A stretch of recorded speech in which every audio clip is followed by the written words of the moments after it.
Atlanta Fed है अब America में वास्तविक आर्थिक संकुचन की भविष्यवाणी कर रहा है। आज अटलांटा फेड से अर्थव्यवस्था की सेहत पर एक संभावित चेतावनी आ रही है। पहली तिमाही के लिए जीडीपी वृद्धि में एक और ½ की संभावित गिरावट दिखा रहा है। मैं ये बताने जा रहा हूं कि वे ये चेतावनी क्यों दे रहे हैं कि अमेरिका वास्तव में मंदी में जा सकता है। और मैं आपको बताने जा रहा हूं कि क्या यह ऐसी चीज है जिसके बारे में आपको 3 सरल तेज कदमों में चिंता करनी चाहिए। पहला कदम, चलिए अटलांटा फेड के जीडीपी पूर्वानुमान उपकरण, जिसे जीडीपी नाउ कहा जाता है, पर नजर डालते हैं। यहां एक चार्ट है, आज की तारीख, हम सीधे वापस जाते हैं, खैर इतना दूर नहीं, दिसंबर 2024 के अंत तक। और बाईं ओर हम बीच में 0% से शुरू करते हैं, 4% तक जाते हैं, लेकिन फिर नकारात्मक 3% तक गिरते हैं। तो यह नीली रेखा जीडीपी के लिए बाजार की सहमति का प्रतिनिधित्व करती है। जीडीपी Q1 2025 का। तो वे सोच रहे हैं कि साल की शुरुआत में हम थोड़ा 2% से ऊपर होंगे, और उन्होंने वास्तव में ज्यादा बदलाव नहीं किया है। अटलांटा फेड जनवरी के अंत में कहां आता है, सही भविष्यवाणी करते हुए लगभग 3.6% से शुरू होता है, फिर लगभग 4 तक जाता है, फिर लगभग 3 पर आता है, फिर सीधा चलता है, लेकिन फिर यह वास्तव में गिरना शुरू कर देता है। कहें फरवरी के मध्य के आसपास 3% से थोड़ा ऊपर 2% तक गिरते हुए, जहां वे बस पिछले हफ्ते थे। और अधिक विशिष्ट होने के लिए पिछले हफ्ते गुरुवार को वे 2.3% की सकारात्मक भविष्यवाणी कर रहे थे। फिर शुक्रवार को हमें वाइली कोयोटपल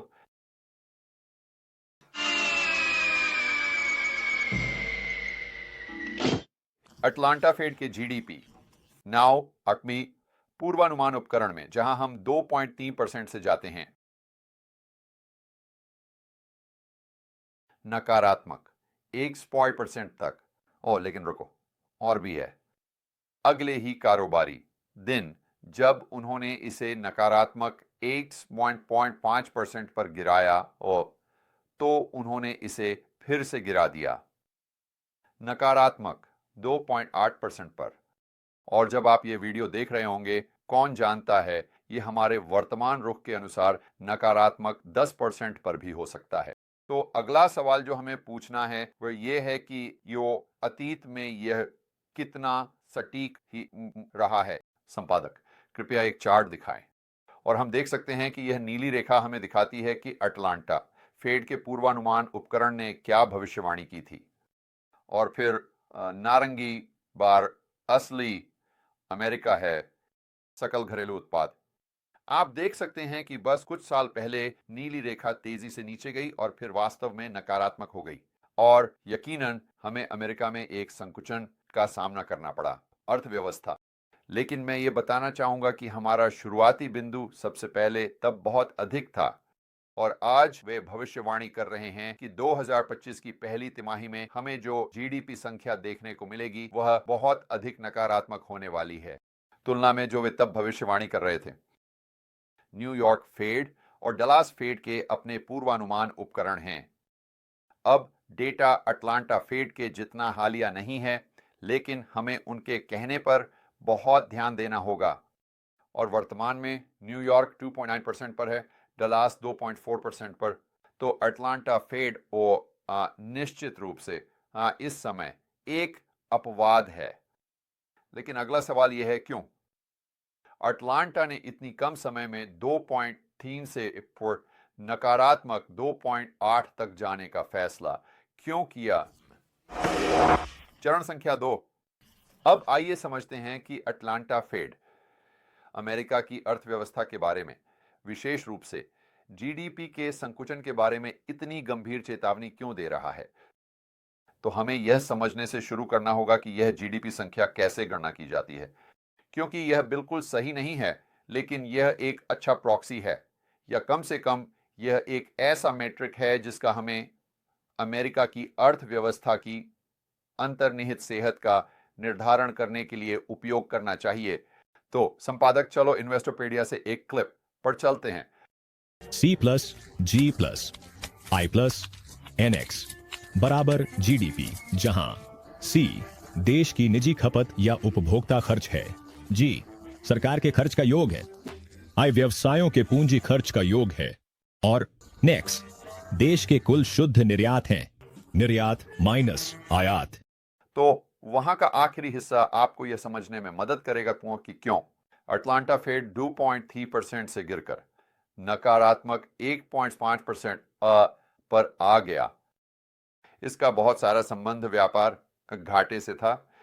तो चलो व्यापार संतुलन का एक चार्ट देखते हैं। मैं हमेशा इसे व्यापार घाटा कहता हूं क्योंकि यह हमेशा घाटा ही होता है, लेकिन और हम इस तालिका को देखकर देख सकते हैं कि हालिया आंकड़ों में हमारा घाटा 130 अरब था।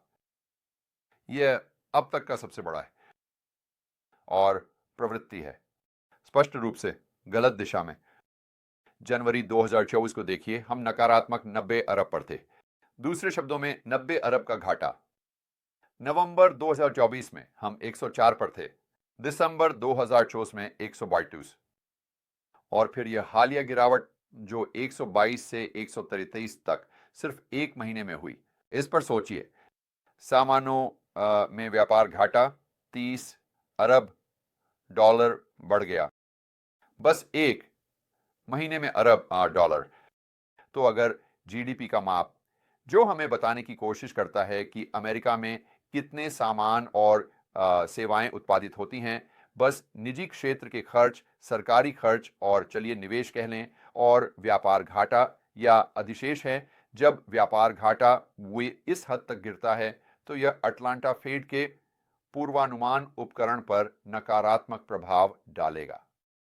तो यह उस पहले गिरावट में जो हमने देखा उसका अधिकांश स्पष्टीकरण देता है, लेकिन यह नहीं बताता कि क्यों वे नकारात्मक 1.5% से शुरू हुए और अगले ही कारोबारी दिन उन्होंने इसे नकारात्मक 2.8% में समायोजित कर दिया। तो चलिए अटलांटा फेड की वेबसाइट पर चलते हैं और वास्तव में हमें उनका तर्क देते हैं। तो वे कहते हैं कि आज सुबह अमेरिका से जारी आंकड़ों के बाद जनगणना ब्यूरो और आपूर्ति प्रबंधन संस्थान अब का अनुमान, और यही वह एल्गोरिदम है जो वे जीडीपी अब के लिए उपयोग करते हैं। पहली तिमाही में वास्तविक व्यक्तिगत उपभोग व्यय की वृद्धि और वास्तविक निजी स्थायी निवेश की वृद्धि 1% और 3.5% से गिरकर 0% और 0.1% प्रतिशत और 0.1% जो मूल रूप से 0% ही है। तो उनकी अपेक्षाओं में एक बड़ा गिरावट व्यक्तिगत उपभोग और निजी स्थायी निवेश के लिए। खैर, इस निष्कर्ष पर पहुंचने के पीछे एक कारण यह है कि शुक्रवार को आर्थिक विश्लेषण ब्यूरो से जो रिपोर्ट आई थी, यहां व्यक्तिगत आय और व्यय जनवरी 2025, तो ये हमारे पास सबसे हालिया रिपोर्ट है। वे कहते हैं कि व्यक्तिगत उपभोग व्यय पीसी 30 अरब डॉलर घट गया बस महीने के लिए। जब आप इसके बारे में सोचते हैं तो यह वास्तव में चौंकाने वाला है। वास्तव में पिछले महीनों को देखें और आप देखेंगे कि जुलाई 2024 में सबसे कम वृद्धि अगस्त में थी, जहां वृद्धि 0.2% थी और अब हम नकारात्मक 0.2% पर पहुंच गए। जो वास्तव में दिलचस्प है वह यह है कि जब आप यह देखते हैं कि हमें उपभोक्ता खर्च में यह शुद्ध संकुचन क्यों देखने को मिला, तो मोटर वाहन और भाग गिर गया था। यह विश्वास करना मुश्किल है, लेकिन यह 40% गिर गया है और मुझे लगता है कि यह महीने दर महीने है। तो मोटर वाहनों और भागों की श्रेणी में उपभोग में 48% की गिरावट, मनोरंजन सामान बीच और वाहनों में लगभग 15% की गिरावट, और आप सूची में सीधे नीचे जा सकते हैं। संकुचन गैर लाभकारी संगठनों में खर्च, घरेलू उपकरण, टिकाऊ सामान, कपड़े, जूते, खाद्य और पेय, स्वास्थ्य देखभाल और परिवहन सेवाएं। अब यह कुछ हद तक बीमा, गैसोलीन, ऊर्जा, खाद्य सेवाएं, आवास और उपयोगिताओं जैसी चीजों में खर्च में वृद्धि से संतुलित हो जाता है। और मैं जो बात कहना चाहता हूं वह यह है कि लोग जिन चीजों पर खर्च कम कर रहे हैं वे ज्यादातर वे चीजें हैं जो वे चाहते हैं, जबकि अतिरिक्त खर्च ज्यादातर उन चीजों पर है जो उन्हें चाहिए। और मुझे लगता है कि वे जिन चीजों पर अधिक खर्च कर रहे हैं उसका एकमात्र कारण यह है कि वे जरूरी चीजों पर अधिक खर्च कर रहे हैं, न कि इसलिए कि वे सामान की अधिक इकाइयां खरीद रहे हैं, बल्कि बस इसलिए कि कीमतें बढ़ रही हैं।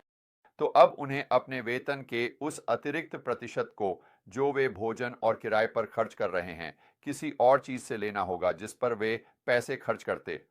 दूसरे शब्दों में, क्योंकि उन्हें जिन चीजों की जरूरत है उनकी कीमतें बढ़ रही हैं, उनका वेतन और उसी दर से नहीं बढ़ रहा है। उन्हें अपनी इच्छाओं की चीजों से कुल मांग और खर्च को कम करना होगा, जो कि शुद्ध संतुलन पर है। कम से कम हमारे पास जो अंतिम रीडिंग है वह कुल खर्च में संकुचन का मतलब है। और जब आपकी अर्थव्यवस्था 70% खर्च पर आधारित हो खर्च में, तो अगर आपके पास थोड़ी सी भी संकुचन होती है तो आपके लिए नकारात्मक जीडीपी होना सबसे अधिक संभावना है, और अनिवार्य रूप से एक मंदी। अब मैं बहुत स्पष्ट होना चाहता हूं, यह जॉर्ज गेमन की राय हो सकती है या नहीं भी। इस कदम में मैं जो कर रहा हूं वह यह है कि मैं बस ये समझा रहा हूं कि क्यों अटलांटा फेड का जीडीपी अब पूर्वानुमान उपकरण 2% से सीधे 2.8% नकारात्मक तक इतनी कम अवधि में चला गया है। तो अगला सवाल यह है, क्या यह ऐसी चीज है जिसके बारे में आपको वास्तव में चिंता करनी चाहिए। चरण संख्या 3, तो क्या अब वो पैनिक करने का समय है? उत्तर नहीं है। संपादक, आगे बढ़ो और बेरोजगारी दर का एक चार्ट दिखाओ 1950 के दशक तक।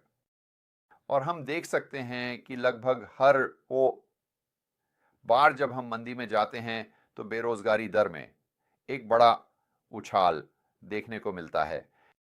तो अब हम उसी मैट्रिक का एक अधिक हालिया दृश्य लेते हैं और हम आज की तारीख से शुरू करते हैं। चलो मार्च 2023 तक चलते हैं। बाईं ओर हम 3.3% से 4.3% तक जाते हैं। अब मार्च 2023 में बेरोजगारी दर बहुत कम थी, लगभग 3.5% के आसपास, और फिर ये और भी नीचे चला जाता है 3.4% तक, जिसमें थोड़ी अस्थिरता है। लेकिन फिर आप देख सकते हैं यह 3.4% से सीधे वॉर लगभग 4.2% तक चला गया। अब यह हाल ही में इस बिंदु पर आ गया है जहां हम आज लगभग 4% पर हैं, 4%। लेकिन पूरा मुद्दा इस प्रवृत्ति को देखना है। और संपादक, एक बार फिर उस दीर्घकालिक चार्ट को दिखाओ।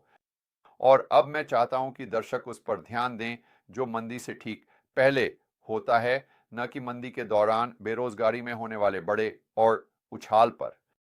और आप देख सकते हैं कि लगभग हर बार बेरोजगारी दर डियर मंदी से पहले ऊंची होती है और फिर उस बड़े उछाल को देखती है। तो इस समय हम वास्तव में मंदी में हैं। इस बारे में बात करते हुए आपको इसके बारे में चिंता नहीं करनी चाहिए, लेकिन आपको इन चीजों पर ध्यान देना चाहिए। आप बस रेत में सिर नहीं छिपा सकते और मुख्य धारा के मीडिया को देखकर यह मान सकते हैं कि सब कुछ ठीक रहेगा। उस पर निर्भर है। यह आपकी जिम्मेदारी है, आपकी वित्तीय जिम्मेदारी है कि आप अच्छी खबरों और बुरी खबरों पर ध्यान दें। और जब अटलांटा फेड बाहर आता है और अपनी जीडीपी भविष्यवाणी को नकारात्मक 2.8% तक गिरा देता है, यह एक उदाहरण है जिस पर आपको ध्यान देना चाहिए। लेकिन यह सिर्फ बेरोजगारी दर नहीं है, ये यहां तीसरा कदम है। हमें क्रेडिट स्प्रेड्स पर भी ध्यान केंद्रित करना होगा। हमने इसके बारे में पिछले वीडियो में बात की थी, मुझे लगता है कि यह कुछ हफ्ते पहले की बात है, और यह मूल रूप से ब्याज दर या उपज के बीच का अंतर है। क्या चलिए इसे जंक कॉर्पोरेट अर्न और उसी परिपक्वता के ट्रेजरी के बीच मान लेते हैं। तो चलिए अभी मान लेते हैं उदाहरण के लिए कि 2 साल का ट्रेजरी लगभग 4% का भुगतान कर रहा है। ठीक है, तो चलिए मान लेते हैं कि 1-2 साल का कॉर्पोरेट बॉन्ड और यह कह रहा है कि यह भुगतान कर रहा है 4.0, तो 20 आधार अंक का अंतर और जैसा कि आप देख सकते हैं, उम्मीद है कि संपादक क्रेडिट स्प्रेड्स का एक चार्ट दिखा रहा है, वे अभी बेहद कम हैं। वास्तव में वे एक निम्न स्तर पर हैं जो जीएफसी तक वापस जाता है। ये एक थोड़ा सा डरावना संकेत है। तो अगर चीजें सच में बिगड़ने वाली हैं, तो बाजार आमतौर पर पहले ही इस पर ध्यान देने लगता है। तो हमारे उदाहरण पर वापस आते हैं। अगर कॉर्पोरेट बॉन्ड की उपज 4.2% से बढ़कर 4.5%, 4.7% से 5% तक चली जाती है, अगर हम उन क्रेडिट स्प्रेड्स को चौड़ा होते हुए देखते हैं, तो यह एक चेतावनी संकेत है जिस पर आपको वास्तव में ध्यान केंद्रित करने की आवश्यकता है ताकि आप समय को समझ सकें। इन मैक्रो इकोनॉमिक घटनाओं के कैसे परिणाम होते हैं। और चलिए याद रखें कि न्यूयॉर्क फेड और डलास फेड वे अभी भी सकारात्मक क्षेत्र में हैं। पहले कदम पर वापस जाते हुए मुझे लगता है कि न्यूयॉर्क फेड 2.9 पर है, डलास फेड 2.4 पर है, तो अटलांटा फेड यहां एक अपवाद हो सकता है। हमें अगले कुछ हफ्तों में उनके पूर्वानुमानों पर ध्यान देना होगा जब वे इस अपने डेटा को अपडेट करेंगे। एक और चीज जो आप कर सकते हैं, जैसे मेरे अच्छे दोस्त रियल एस्टेट वाले लोग हमेशा कहते थे, समाचार में सुराग हैं, समाचार में सुराग हैं। तो आपको कुछ आर्थिक चीजों या समाचारों पर ध्यान देना होगा। ये सबसे अधिक संभावना अमेरिका की अर्थव्यवस्था को प्रभावित करेगा, जैसे कि डोज। मैं उनके काम का बड़ा प्रशंसक हूं, लेकिन हमें यह समझना होगा कि अगर आप इन सभी नौकरियों को मध्य और दीर्घकालिक में समाप्त कर रहे हैं, तो यह अर्थव्यवस्था के लिए बहुत अधिक लाभकारी होगा। लेकिन छोटे समय में यदि आप समीकरण के विकास पक्ष को नहीं देखते हैं, तो यह समग्र मांग को क्यों प्रभावित करेगा।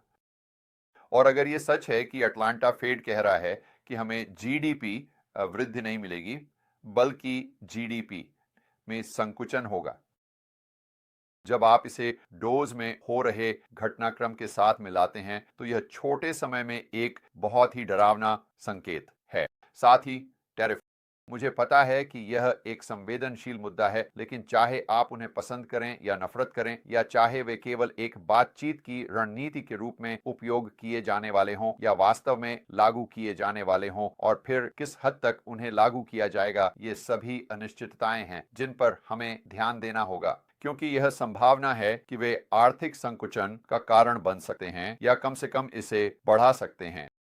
और अंत में हमें वास्तव में समग्र मांग के साथ हो रही घटनाओं पर ध्यान केंद्रित करना होगा और इसे एक दृष्टिकोण के रूप में देखना होगा, क्योंकि अंत में यही वह चीज है जो सबसे अधिक संभावना है कि बेरोजगारी की दर में तेजी आएगी, हमें बताती है कि हम शायद पहले से ही वो एक मंदी में हैं।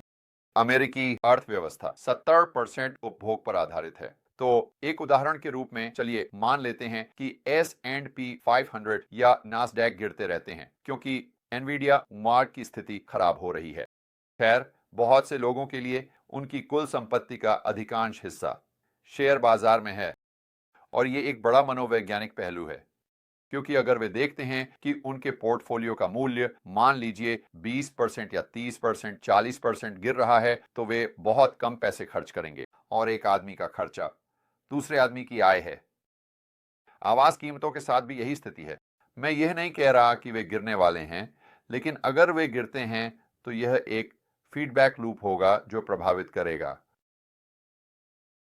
कुल मांग, और इसलिए यह सबसे अधिक संभावना है कि बेरोजगारी की दर और भी अधिक बढ़ जाएगी। तो तीसरे चरण से मुख्य निष्कर्ष यह है कि आपको इस बात को लेकर चिंता नहीं करनी चाहिए। अटलांटा फेड का जीडीपी नाउ आर्थिक पूर्वानुमानकर्ता जीडीपी में संकुचन की भविष्यवाणी कर रहा है, लेकिन आपको इस पर ध्यान देना होगा। मैं इन चीजों को थोड़ा बेहतर समय देने के लिए जो उपयोग कर रहा हूं, श्रम बाजार में बेरोजगारी की दर और फिर वित्तीय अर्थव्यवस्था के पक्ष में क्रेडिट स्प्रेड्स पर नजर डालते हुए। और चलिए याद रखें, न्यूयॉर्क और डलास अभी भी सकारात्मक हैं। तो अंत में कोई निश्चितताएं नहीं है, केवल संभावनाएं हैं, और हमें सभी डेटा अच्छे और बुरे को लेना होगा और उसे अपने समग्र विश्लेषण में शामिल करना होगा। नमस्ते दोस्तों, मैं आपको रिबेल कैपिटलिस्ट लाइव में आमंत्रित करना चाहता हूं। यह एक अद्भुत सम्मेलन है जो मैं हर साल आयोजित करता हूं। ये आपको एक बुलेट प्रूफ पोर्टफोलियो बनाने में मदद करता है। ये आपकी व्यक्तिगत स्वतंत्रता और आज़ादी को बढ़ाने में मदद करता है और ये आपको भी मदद करता है अपने नेटवर्क का आकार बढ़ाएं। दूसरे शब्दों में आपको बहुत से समान विचारधारा वाले व्यक्तियों, साथ ही रिबेल कैपिटलिस्ट से मिलने का मौका मिलता है। यह ऑरलैंडो में है 23 मई से 25 मई तक। पिछले वक्ताओं में Robert Kiyosaki, Ron Paul, Peter Schiff, Mike Maloney, Lyn Alden जैसे लोग शामिल रहे हैं, बस कुछ नाम लेने के लिए। तो अपने टिकट जल्दी से जल्दी प्राप्त करने के लिए और ये जानने के लिए कि इस साल के रेबल कैपिटलिस्ट लाइव में कौन बोल रहा है, आप इसे देख सकते हैं rebelcapitalistlive.com पर। और बस एक छोटी सी अंदर की जानकारी, अगर आप अपने टिकट जल्दी ले लेते हैं तो आपको छूट मिल सकती है, क्योंकि जैसे जैसे हम कार्यक्रम के करीब पहुंचते हैं टिकटों की कीमत बढ़ती जाती है। तो इंतजार मत करो, अभी rebelcapitalistlive.com पर जाए और अपने टिकट प्राप्त करें। और मैं आपसे ऑरलैंडो में 23 मई से 25 मई के बीच मिलूंगा।